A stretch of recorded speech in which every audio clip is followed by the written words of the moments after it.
आज हम एक ऐसी अविश्वसनीय सच्ची कहानी जानने वाले हैं जो किसी महाकाव्य से कम नहीं। और ये कहानी है एक अकेले पक्षी के अद्भुत सफर की। 15,000 किलोमीटर। जरा सोचिए इस दूरी के बारे में।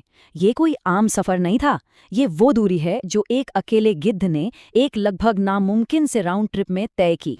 तो ये सिर्फ किसी आम माइग्रेशन या मौसमी प्रवास की कहानी नहीं है। नहीं, ये कहानी है एक खास पक्षी की, उसकी अपनी घर वापसी की। एक ऐसी वापसी जिसके लिए उसने हर मुश्किल को पार किया। तो चलिए अब इस कहानी में गहराई से उतरते हैं और मिलते हैं हमारे हीरो मारीच से। पर एक मिनट, उसकी कहानी एक महान यात्री के तौर पर शुरू नहीं होती, बल्कि एक कमजोर, घायल मरीज के तौर पर शुरू होती है।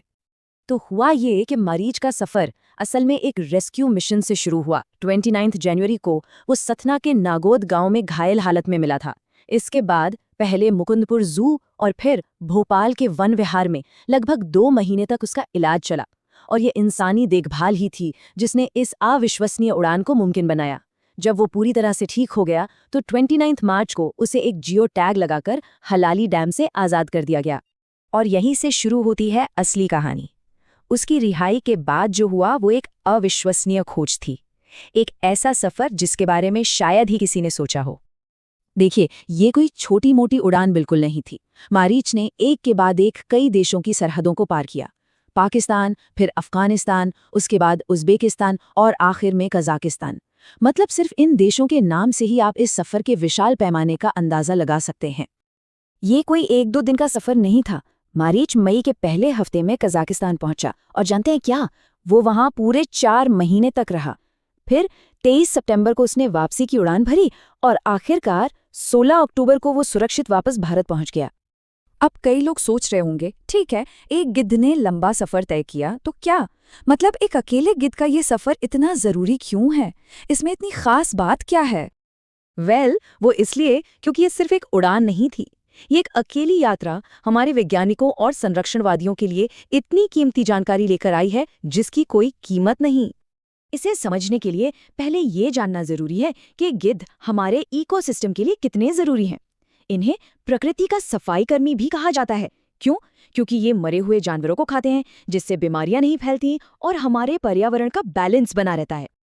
तो अब समझ आया, मारीच का वो जियो टैग सिर्फ उसकी लोकेशन ट्रैक करने के लिए नहीं था। नहीं, वो तो विज्ञान के लिए एक गाइड, एक बीकन की तरह था।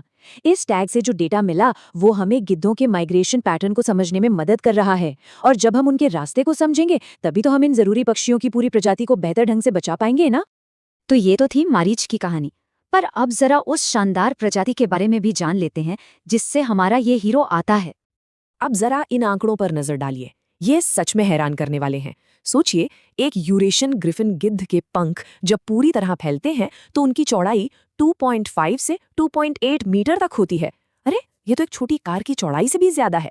और वजन 6 से 11 किलो के बीच। मतलब ये सच में आसमान के विशाल और शानदार राजा हैं। और ये शानदार पक्षी मिलते कहाँ हैं? यूरोप, अफ्रीका और एशिया के सूखे और पहाड़ी इलाकों में। उनका इतना बड़ा नेचुरल हैबिटेट ही इस बात का सबूत है कि वो कितनी लंबी दूरी की यात्रा कर सकते हैं, ठीक वैसी ही जैसी हमने मारीच की कहानी में देखी।